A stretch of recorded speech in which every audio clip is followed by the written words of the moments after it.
What's up, guys? It's Chris from Two Button Brass, and we're back with another excerpt challenge. That's right. Today we're doing Mahler's Fifth Symphony, the trumpet solo from the opening. Since I won last time, I chose one of the most difficult and pervasive trumpet solos out there, and it's something that strikes fear into the hearts of every trumpet player when you hear the first notes. The rules to the game are very simple. Each competitor gets 5 minutes, and 5 minutes only, to work up each of these excerpts, and after which time you will have one shot to render your final take. At which point, I will give my judgments, and with some feedback, I will select a winner for the week. And what are we fighting for? The ultimate prize, of course, which is bragging rights, and a shot at being a judge yourself and choosing the next excerpt. So, without further ado, let's get into it. But first, a little bit of background on today's composer, and a little bit of information about his work, the Fifth Symphony. So I've selected Gustav Mahler, who was a Jewish, Austrian-born Romantic composer who lived around the turn of the 20th century and died at a very young age of just 50 years due to a heart condition. And so, in his 50 years of life, Gustav Mahler had a very intimate relationship with death. Now, Mahler wrote his Fifth Symphony around the summer of 1902. It was premiered in 1904, and the work is very dark and is said to be in the key of C-sharp minor. It certainly starts in C-sharp minor, but actually ends in the key of D, which just seems a little bit more, I want to say, maybe hopeful or uplifting. Maybe. For a piece about death, that's as good as we can get. So the opening bars of Mahler's Fifth Symphony start with a trumpet solo. And as every trumpet player knows, when you hear those first three notes, or 1, 2, 3, 4, those first four notes, da-da-da-dum, you immediately know what piece it is, because that introduction sets the mood for the whole hour-long work. And as one of the most pervasive trumpet solos, is actually one of the most called orchestral excerpts in trumpet world. So I picked this excerpt because 1, everybody knows it.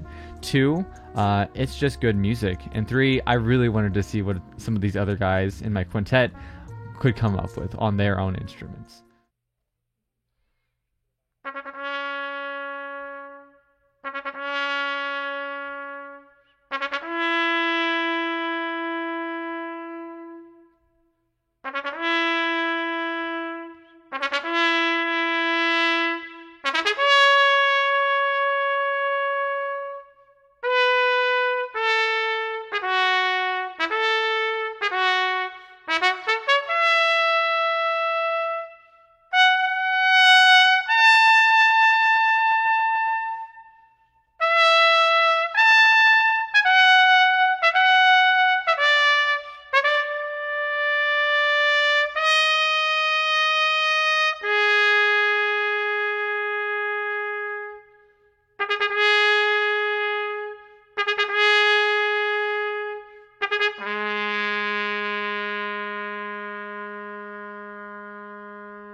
All right, so you've heard it here first, folks. That's how I take my Mahler 5. And now let's hear from the other members of the quintet. All right, and I'm super nervous for these people, but excited at the same time. So first up, I have here Cam, the tuba man. All right, let's see what your take looks like. All right, starting now. Got the red dot. Camera is recording. Right. Camera's audio is what it'll be. All right, nice shirt, Cam. I love it. Not good. Good enough for jazz. I can always crop and post. All right, Cam, let's hear it. Is this part of your 5 minutes? I'm surprised. All right, he's clapping now. All right. Let me turn it on. He's sweating already. I can tell. Yeah, that's right. You can hear me, can't you? All right, Chris, here you go. I have 5 minutes on my timer. I see you gave me some high notes this week, probably in retribution for the low notes I gave you last week. That is very so true. Yeah. Hopefully I can do as good as a job you did. Let's go, Cam. Let's hear it. Here we go. All right, let's hear Mahler 5.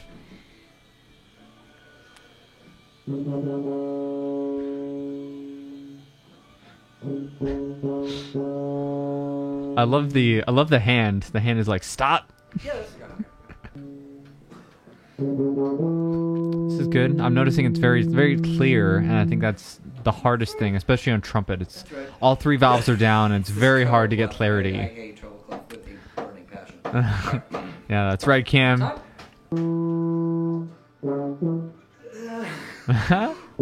Treble clef be like that, man. Oh. Yeah, there you go. Get that high note. Nice, yeah. I like the arpeggiating, making sure that each note of that arpeggio has a clear sound, I think is the hardest thing to do. There it is. Yeah, Let's try that nice. one more time. Good.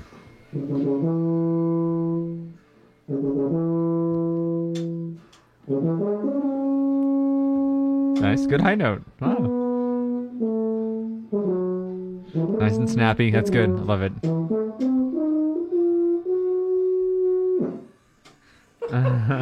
Nope, that's not it. Let's try that. Okay. Oh man.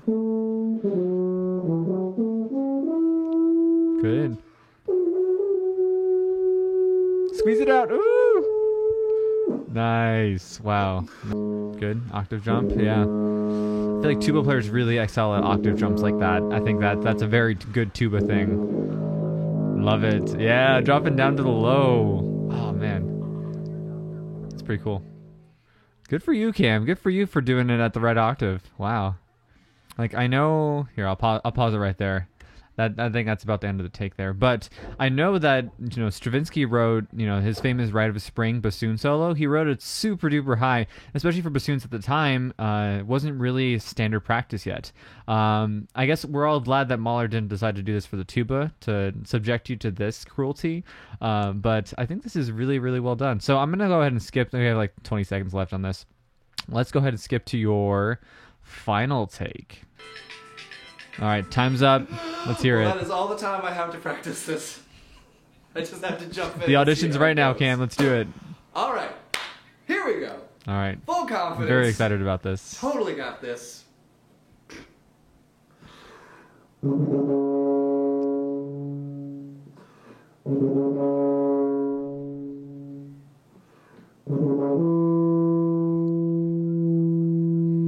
I will say the time is just a little bit inconsistent. It should still kind of like have a flow to it. Now it's getting better, yeah. Yeah. Everyone always picks up tempo here.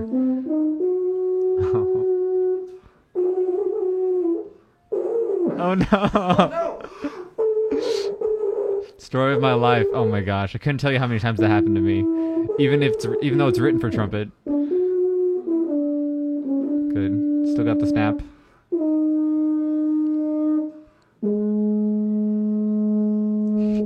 The eyes bulging says everything. It tells the whole story.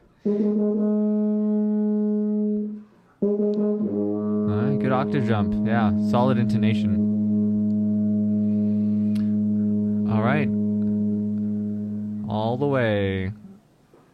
Alright. Alright, I'm gonna go ahead and stop right there. Really valiant effort, Cam. I think this was really really interesting to hear on the tuba, and especially in a range that's close to where we actually be playing it. I wasn't even sure if maybe you are playing it at octave. I'm not quite sure, but regardless, still very impressive. I liked the clarity of like the da da da dum, the four. I counted four, the four C sharps.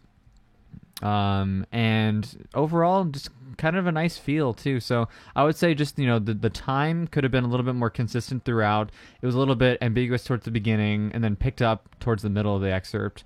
Understandably, the range just became too unwieldy for you. So really, really nice, very valiant effort, Cam. I applaud you on that. So let's go to the next one. All right. So we are back with another take. So we just heard Cam. Now let's see who's next. Looks like I got Mr. Skib here on my roster. So let's hear some French horn, do some Mahler. I mean, Mahler and horn go together very, very well. So maybe this will be a good one. So let's see. We're gonna push play on his practice take. All right. All right. Here we go. 5 minutes Mahler 5. 5 minutes on Trumpet 5. solo. 5 on 5. Let's do it. Oh, shoot. Mahler's ghost is communicating with us. Anyways. All right, let's see.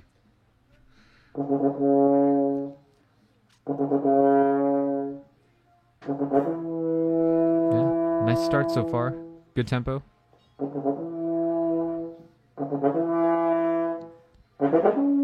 Nice. Good arpeggio. Very clean. I knew this would sound good on horn. This sounds really nice.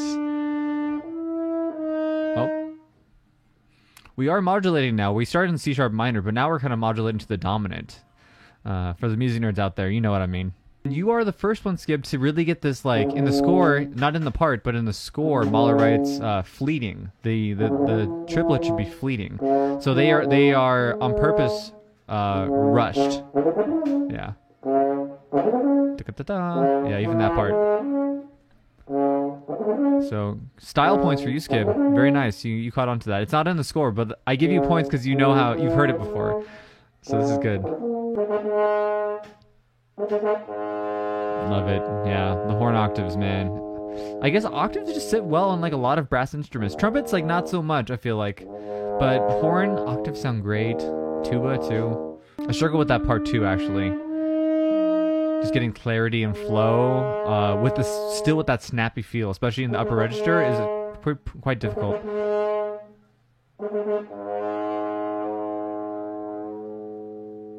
Nice. All right. Yeah. Nobody ever plays that last note, but yeah.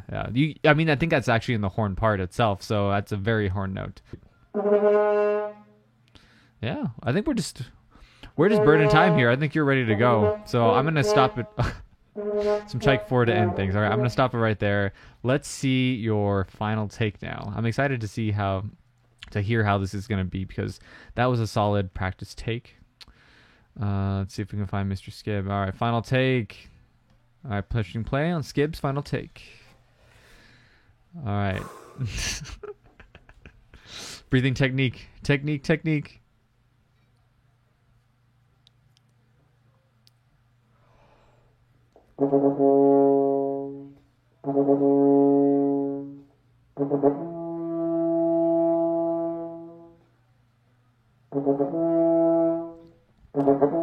Good time feel so far.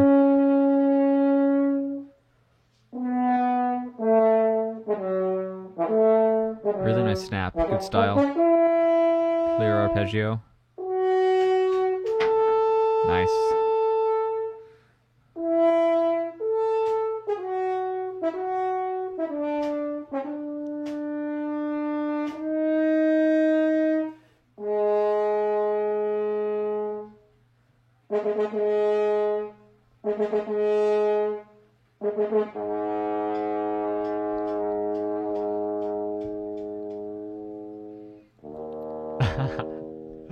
Nice. Got into the last note, because you can do it on horn. You can totally get away with that on horn. Trumpet, it's not really feasible unless you play it on a B flat and you throw out all your slides. You play at low F. Not really on the C trumpet.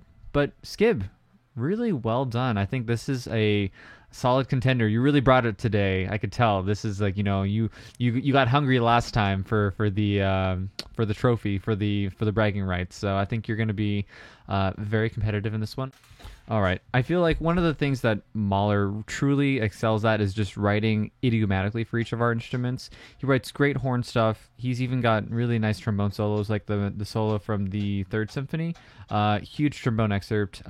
He just writes really eloquently and idiomatically for brass instruments. So I think that's probably one of the reasons why Mahler is played so frequently today. I'm excited to hear how this lays on the trombone, because we got some arpeggios and things that might be a little bit hard, but let's find out. So play on Mr. Melzer. I still like the shirt too. The shirt gives you bonus points, definitely. Got a rep. All right, we're live. Let's do it.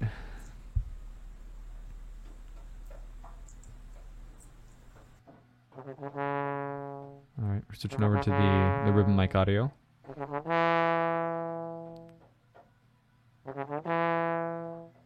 Just taking it at tempo. This is good. Nice. Wow, really well done with the arpeggio. Clean, too. Good snap.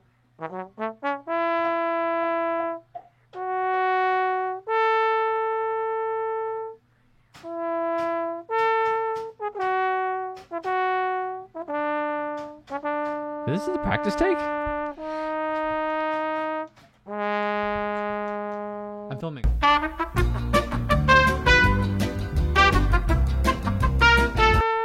We're back.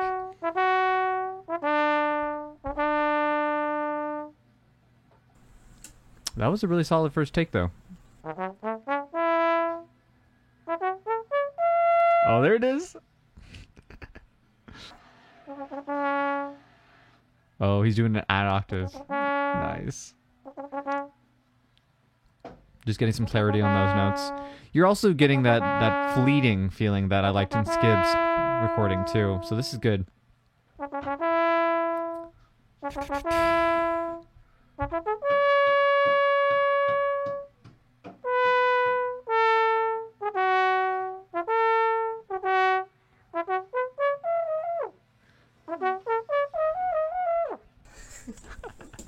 That's so high. Oh man. I know you can do it. I believe in you retroactively. I know this is like filmed way after. All right, but I got 2 minutes. You got 2 minutes. You can do this. Don't blow your chops out though before the audition.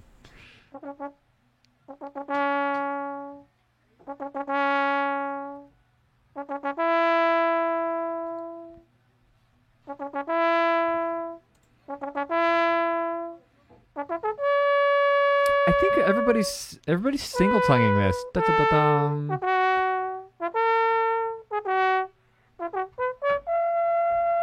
There it is.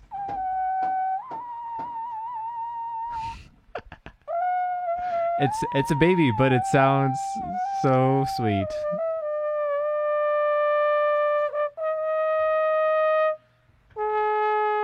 Wow. Bravo.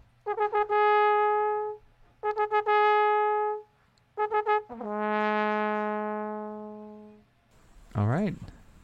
That was the final take. So, Alex, you did the 5-minute practice take, and that included your final take. So, I was thinking that you're going to have another one on top of that, but that totally works and is fine. I can roll with it. Let's talk about it. So, you took it at octave. Very, very ambitious, and I think to limited success, I'd say it was pretty good. I didn't expect you to be able to hit all those notes. I will say, though, that I loved it down 8VB, down the octave, and that trombone sound that you get with that is very, very nice.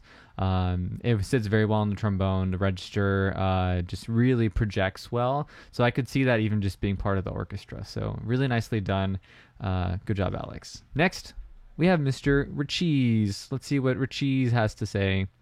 Let's look at his practice take on the plastic trumpet. Let's see. 5 minutes on the clock. Although, Richie, you already know this excerpt, but he's doing it on a B-flat plastic trumpet, so it should be a little different. Immediately, right off the bat, the intonation is just not what it is on a metal trumpet. I like the color blue, though. Go blue. People who know. I went to Michigan, so. There we go. You figured out that balance.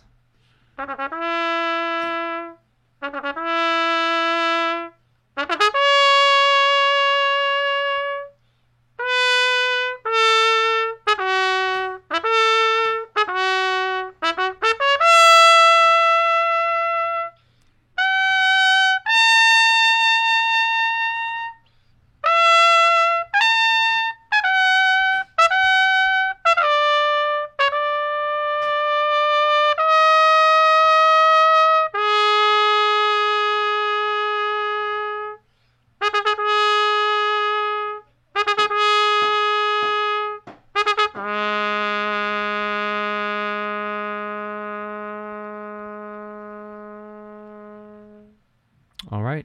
5 minutes, not necessary. He just, just knocked it out. All right. Nicely done, Richeese. All right. So, the plastic trumpet it doesn't do all the same things a metal trumpet does. I think it's a little bit stuffy. I see you're probably using one of the P trumpets, blue P trumpet. The key's going to be different than your orchestral C trumpet, so that is going to change the pitch tendencies too. Although the plastic trumpet did not help you with that range, because you were going up to Bs, and I could tell you were really fighting it. On a real trumpet, I'm sure you have no problem whatsoever, but on the plastic trumpet, just really the pitch was soaring up very quite high. So this would be probably one of my worst nightmares, is if I went to the gig and I was playing Mahler 5 and I opened my case up and there was a plastic trumpet there. That would make it very, very difficult to have success. But you did very well with it, and I could still tell you had, a very clear musical intention and idea behind the execution of this excerpt. So really well done. I won't consider this as part of the competitors for today, just out of fairness for the other 3 contestants, because it is a trumpet excerpt, and so we have an unfair advantage. So, without further ado, let's get on to the winners. And just like that, we are at the final segment of today's competition, which is announcing the winner. And I think we've been on quite the journey today, quite the hero's journey, you could say. The winner is somebody. Here's what I was listening for. I was listening for musicality. I was listening for overall tempo and time, although it is a little bit more of a free piece. I still wanted some sense of forward moving, because it is a funeral march, funeral procession. So I wanted to feel that constant, you could even say constant progression towards death if you want to go that far. But I wanted to get that in the music, and one person truly did embody this. And Mr. Sound Editing Guy, could I get a drum roll, please? The winner for today's excerpt challenge is Mr. Skib. All right. Oh, I kicked the camera there, but I just can't contain my excitement. So, Mr. Skib, Daniel Skib, Skibby, if I may call you that. You are today's winner, so congratulations on a race well won. You did a good job. And another honorable mention also goes to Alex for doing it at octave, 8 VA. That was insane. Skib, you are today's winner. Congratulations. You are the winner of those sweet, sweet bragging rights. So use them as you will. And until next time, you will be the champion of the Excerpt Challenge. Alright guys, thanks so much for watching today's episode of the Excerpt Challenge. My name is Chris, I'm the trumpet player for 2-Button Brass, and if you like this kind of content, let us know. We do this and we like to hear from you, so it's a community. Go ahead, right below this, there's a like button. Hit that for us, smash it if you please, and leave us a comment. Let us know what excerpts you'd like to hear, and if you feel so kind, subscribe for more videos like this coming very soon. Thank you guys for watching, and we really appreciate it. Bye!